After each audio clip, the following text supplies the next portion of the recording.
नमस्कार मित्रांनो, मी सचिन महाजन आपल्या एज्युकेशनल चॅनल मध्ये आपलं हार्दिक स्वागत. खूप दिवस झाले, कधीची वाट बघतोय की कधी वेळ मिळतो आणि हा व्हिडिओ बनवू आणि आपल्या समोर काही गोष्टी मांडूया. नशीब आज थोडा वेळ मिळाला, त्यातून आपण या व्हिडिओच्या माध्यमातून नेमकी परिस्थिती काय आहे आणि पुढची प्रोसिजर कुठपर्यंत आली आहे याविषयी आढावा घेऊया.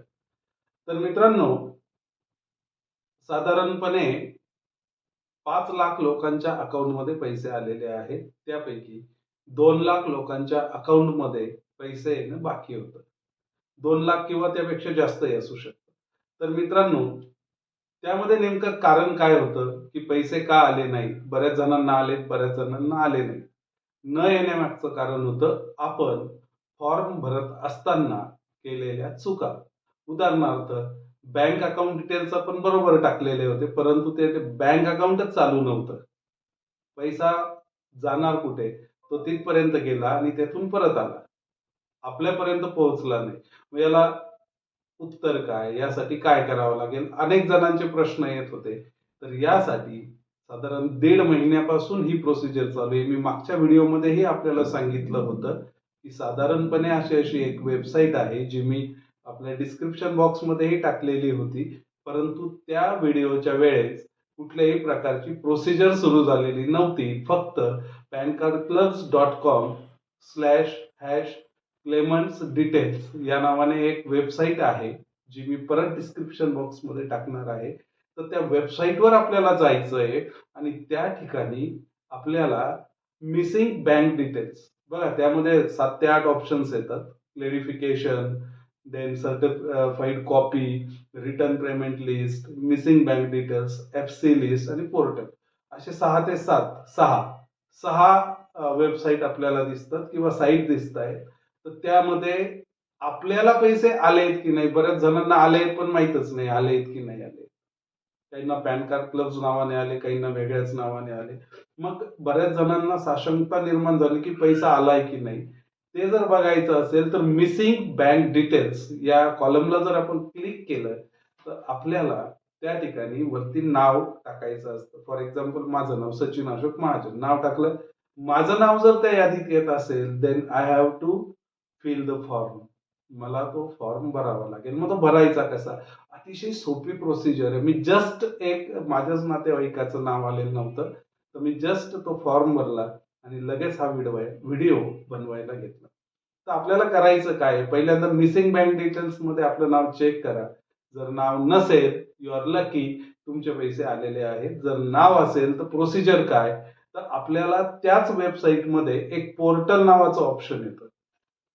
पोर्टल आपल्याला काय करायचं, फक्त त्याच्यावर क्लिक करायचं आणि क्लिक केल्यानंतर पॅन कार्ड क्लब्स लिमिटेड असा एक लोगो येतो व त्या ठिकाणी enter claimant details as submitted upon claim submission अशी निळी पट्टी येते. अतिशय सोपं काम आहे.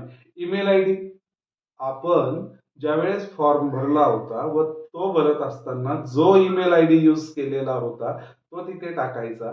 आयडेंटिफिकेशन प्रूफ नंबर आपण त्यावेळेस पॅन कार्ड नंबर टाकला असेल, आधार कार्ड टाकला असेल, तो नंबर पासपोर्ट नंबर टाकला असेल तो बघायचा आणि आयडेंटिफिकेशन प्रूफ नंबर मध्ये क्लिक करायचं आणि शेवटी कॅप्चा.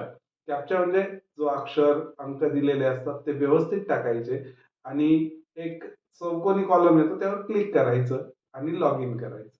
लॉग इन केल्यानंतर अतिशय साध्या पद्धतीने आपलं नाव येतं, आपली ऍडमिटेड अमाऊंट येते आणि त्यानंतर आपण केलेल्या चुका तिथं दिसतात. मग करायचं काय आहे, की आपल्याकडे जर बँकेचं पासबुक असेल त्याचं पहिलं पेज त्याचा व्यवस्थित फोटो काढा. जेपीजी, पीएनजी किंवा पीडीएफ फाईलमध्ये 3 MB ती फाईल असली पाहिजे. तो फोटो व्यवस्थित काढायचा. त्यानंतर जर कॅन्सल चेक असेल त्याचाही फोटो चालतो आणि त्या ठिकाणी डिटेल्स येतात.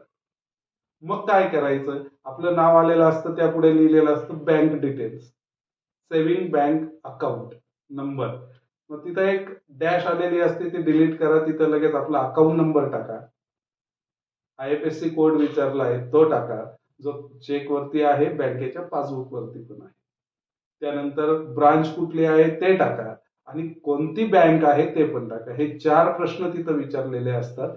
व्यवस्थित न चुकता आपली माहिती अपडेट करा व शेवटी आपल्याला तो चेकचा फोटो असेल किंवा बँकेच्या पासबुकच्या पहिल्या पानाची प्रत त्याचा फोटो असेल तो या 3 फॉर्मॅटमध्ये जेपीजी, पीडीएफ किंवा पीएनजी या 3 फॉर्मॅटपैकी कुठल्याही एका फॉर्मॅटमध्ये तो तिथं अपलोड करा, सेव्ह करा व सबमिट करा.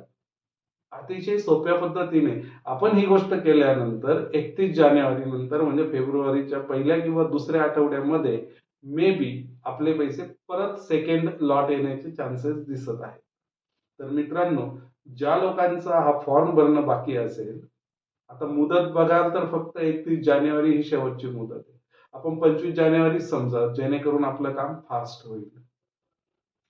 तर ही एक महत्वाची अपडेट होती. बऱ्याच दिवसापासून मला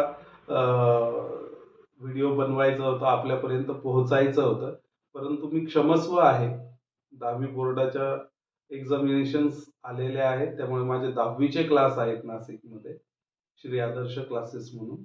तर मला तिकडे जास्त लक्ष द्यावं लागल्याने मला वेळ देता आला नाही. त्याबद्दल मी क्षमा मागतो.